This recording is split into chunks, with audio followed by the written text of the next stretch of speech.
Assalamualaikum warahmatullahi wabarakatuh. Bismillahirrahmanirrahim. Nahmaduhu wa nasta'inuhu wa nastaghfiruh wa na'udzu billahi min shururi anfusina wa min sayyiati a'malina. May yahdihillahu fala mudilla lahu wa may yudlil fala hadiya lahu. Amma ba'd. Qala ta'ala fi kitabihil karim.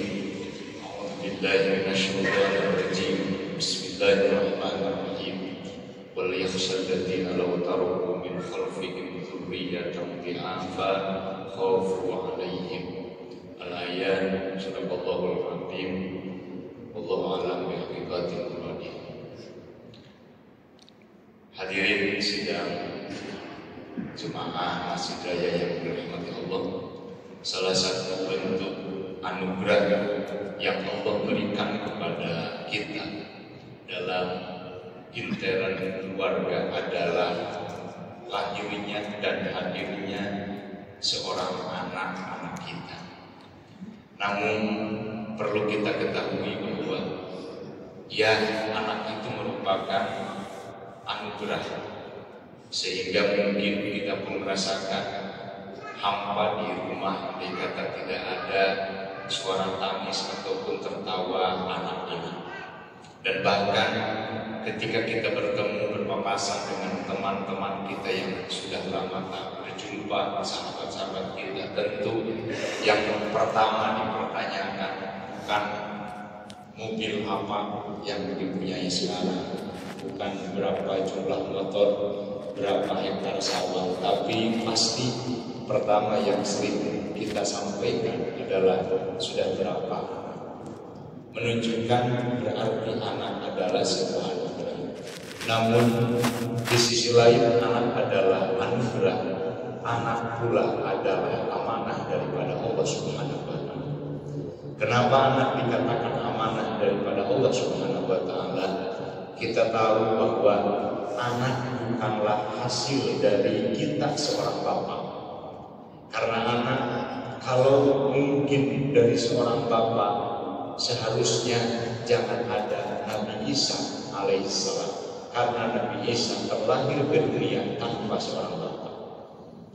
Andai kata pula anak adalah hasil dari seorang ibu, tentunya jangan ada Siti Hawa, karena Siti Hawa kita tahu semua bahwa ia lahir ke dunia dari tiga musuhnya Nabiullah Adam alaihissalam.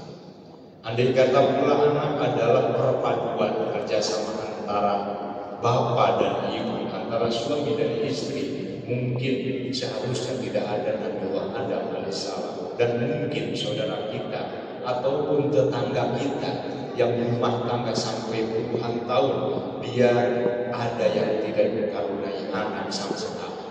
Ini menunjukkan bahwa anak murni adalah amanah daripada Allah Subhanahu wa Ta'ala. Oleh sebab itu, di momen Ramadan yang tentunya kita tiap hari berkumpul dengan anak, berkumpul dengan istri, maka perhatikanlah anak-anak kita. Sisi lain sebagai anugerah, sisi lain pula anak adalah amanah daripada Allah Subhanahu wa Ta'ala. Untuk apa anak dititipkan terhadap kita sebagai kepala rumah tangga? Untuk apa Allah pula amanahkan istri kepada kita? Tiada lain, qu anfusakum wa ahlikum nar. Jagalah diri kalian semua, wa ahlikum, dan keluargamu sekalian, termasuk di dalam ahli. Kategori ahli itu adalah azwajikum wa auladikum, istri-istrimu dan pula adalah anak-anakmu. Jangan sampai dia masuk ke dalam neraka Allah Subhanahu wa Ta'ala. Akhir-akhir zaman, terlebih di era-era degradasi moral seperti sekarang ini, terkadang banyak yang menjadi prioritas bagi anak cuma sebatas diisi perutnya dengan makanan dan minuman. Diperhatikan sebatas badannya, bagus pakaiannya, dan bahkan fasilitas yang lain. baik itu motor, mobil, ataupun handphone dan lain sebagainya, terkadang menjadi prioritas bagi orang tua. Ada yang lupa bagi kita sebagai kepala rumah tangga adalah anfusakum wa ahlikum nar. Is okay, boleh anak diberikan seperti kepentingan akhir zaman sekarang, entah itu alat transportasi ataupun alat komunikasi, tapi jangan sampai melupakan jati diri sebagai orang tua, tanggung jawab di hadapan Allah terhadap anak. Titip, jangan sampai anak mengenal api neraka, terlebih anak kita masuk ke dalam nerakanya Allah Subhanahu wa Ta'ala. Oleh sebab itu, Al-Quran membagikan klasifikasi anak di dalam Al-Quran menjadi 4 kategori. Yang pertama, kriteria anak di dalam Al-Quran ada yang dinilai sebagai musuh bagi orang tuanya. Ya ayyuhalladzina amanu inna min azwajikum wa auladikum aduwwan lakum fahdharuhum. Wahai orang-orang yang beriman, di antara istri dan anak-anakmu ada yang menjadi musuh kelak bagimu. Fahdharuhum, maka engkau harus merasa takut dengannya. Yang kedua, kriteria anak dalam Al-Quran ada yang menjadi sebatas zinatul hayati dunia, pelengkap dalam rumah tangga, pelengkap dalam kehidupan dunia, dan bahkan tak sedikit sampai orang tua lupa kepada Allah gara-gara anak dan istri. Enjoy dengan berusaha, enjoy dengan karir, sampai lupa kepada Allah bahwa anak itu harus dinafkahi, istri itu harus dinafkahi dengan nafkah yang halal. Sebatas zinatul hayati dunia, pelengkap perhiasan di dunia semata. Yang ketiga, anak kriteria di dalam Al-Quran ada yang dinilai oleh Allah sebatas fitnah. Fitnah itu adalah ujian besar bagi orang tua, dan bahkan tak sedikit kesucian dan kemuliaan orang tua bisa jadi runtuh karena anak-anaknya. Banyak naudzubillah kemuliaan orang tua, baik itu seorang kiai ataupun seorang pejabat, seorang orang kaya harta, tapi karena anaknya banyak, justru orang tua dipermalukan oleh anaknya. Bukan nanti di akhirat kelak, di dunia tak sedikit orang tua dipermalukan sama anaknya. Ini masuk kriteria dalam Al-Quran oleh Allah disampaikan.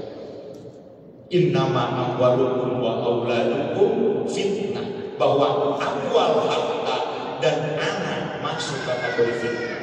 Dan yang keempat adalah kriteria anak di dalam Al-Quran qurratu a'yun, ataupun kita sebut anak yang saleh. Walladzina yaquluna rabbana hab lana min azwajina wa dzurriyyatina qurrata a'yun. Anak termasuk kategori qurrata a'yun alias anak saleh. Hadirin sidang berjamaah Masjid Raya Bandung yang saya hormati dan dimuliakan, kita baca histori sejarah ke belakang. Para nabi-nabi dan rasul-rasulnya Allah, tidak ada satupun dari kalangan mereka meminta kepada Allah, ya Allah jadikan anak saya menjadi rasul kembali. Tidak ada para rasul, para nabi meminta kepada Allah, ya Allah jadikan anakku menjadi nabi kembali.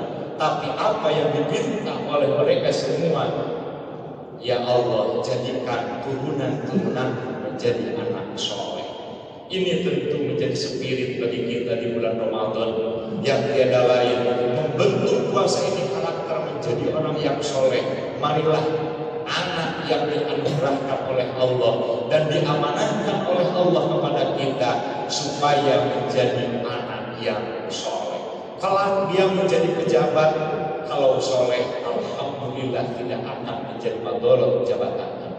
Kalau dia menjadi pedagang sukses, insya Allah pedagangnya tidak akan menjadi pedagang yang berkhianat karena soleh. Kalau dia menjadi teknokrat, kalau dia menjadi seorang pembisnis, kalau dia menjadi seorang kiai, mubalik, ustaz atau apapun, asalkan soleh, insya Allah maka aset terakhir bagi kita yang bisa ditemui nanti di akhirat kita adalah waladin sholihin, yang itulah aset kita. Satu adalah anak soleh yang pasti semua kita miliki bersama. Oleh sebab itu, saya mengajak kepada diri pribadi dan umum ahli jamaah, marilah kita bentuk anak kita menjadi dzurriyyatan sholihatan, dzurriyyatan thayyibatan, qurrata a'yun, anak-anak yang soleh dan generasi-generasi yang baik. Dengan cara yang pertama, al-qalbu mamlu'un bil iman, penuhi hatinya dengan sentuhan iman, penuhi hatinya dengan keimanan, kepercayaan kepada Allah Subhanahu wa Ta'ala. Tanamkan sejak ini. Bukankah itu yang diajarkan oleh agama kita? Ketika kita lahir ke dunia, bukan lafaz apa-apa yang kita dengar dari mulut orang tua kita, melainkan lafzul jalalah, Allahu Akbar, Allahu Akbar. Dan kelak ketika kita meninggal dunia masuk ke dalam liang lahat, bukan suara apa-apa yang terakhir kita dengar, adalah cuma Allahu Akbar, Allahu Akbar.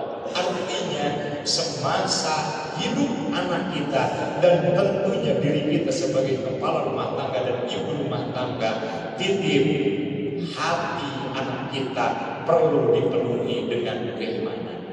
Yang kedua, membentuk anak soleh adalah al-aqlu mamlu'un bil ilmi, penuhi anak kita dengan ilmu, baik ilmu umum terlebih ilmu agama yang hampir di akhir zaman rentan anak ketika dia kosong dari pemahaman ilmu agama.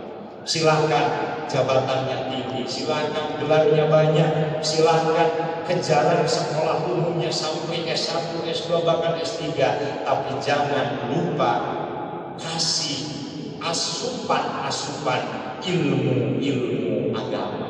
Bukankah itu yang kelak akan membersamai kita ketika kita masuk dalam azab? Yang ketiga adalah al-arkan mamlu'un bil amal. Ajarkan kepada anak, hiasi badannya dengan amal-amal kebaikan. Tentunya ini adalah contoh dari kita sebagai orang tuanya. Anak mau puasa ketika orang tuanya puasa. Anak akan mampu melaksanakan sholat dan lisan kita tidak akan cadel kalau bahasa Sunda, memerintahkan sholat kalau orang tuanya pun sholat. Orang tua mampu bersedekah, maka ketika memerintahkan kepada anak bersedekah pun kita tidak akan canggung memerintahkannya bersedekah. Oleh sebab itu, al-arham mamlu'un bil amal, penuhi diri kita, anak kita, keluarga kita, badan, dohir dan batin ini dari perbuatan-perbuatan baik, amal-amal soleh. Ramadan menjadi madrasah pendidikan bagi kita. Bagaimana pendidikan di bulan Ramadan sangatlah luar biasa. Harmonisasi di rumah tangga sangatlah hebat. Peka terhadap lingkungan sangatlah diajarkan ketika Ramadan. Sobarnya naik, ikhlasnya kelihatan. Inilah spirit Ramadan, membentuk kesolehan diri dan kesolehan sosial bagi diri, keluarga dan mudah-mudahan amanah, anugerah dan kepercayaan yang Allah berikan terhadap kita sebagai kepala rumah tangga dengan hadirnya anak dan istri kita menjadi penyelamat kita di akhirat kelak dan tentunya menjadi kebahagiaan hakiki nanti di akhirat. Amin ya Allah ya Rabbal alamin. Barakallahu li wa lakum, semoga bermanfaat. Hadanallahu wa iyyakum ajmain. Wal 'afwu minkum. Wassalamu alaikum warahmatullahi wabarakatuh.